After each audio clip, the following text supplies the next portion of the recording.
इसके बाद तैयार रहेंगे बागपत के स्टूडेंट।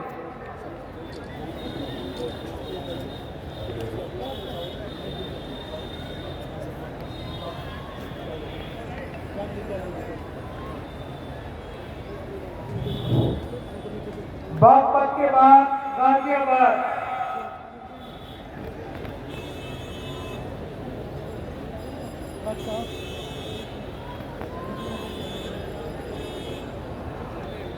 इस शोबे में स्काउट एंड गाइड, लड़कों को स्काउट कहा जाता है, लड़कियों को गाइड कहा जाता है।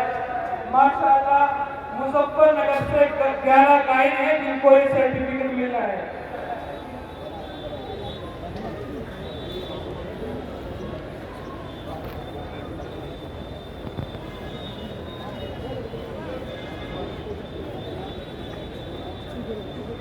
जहाँ जिसे जगह मिलती रहे वो बैठता रहे आके तस्वीर रखें। बहुत देर उधर साहब खड़ा होना मुश्किल है आप लोगों का।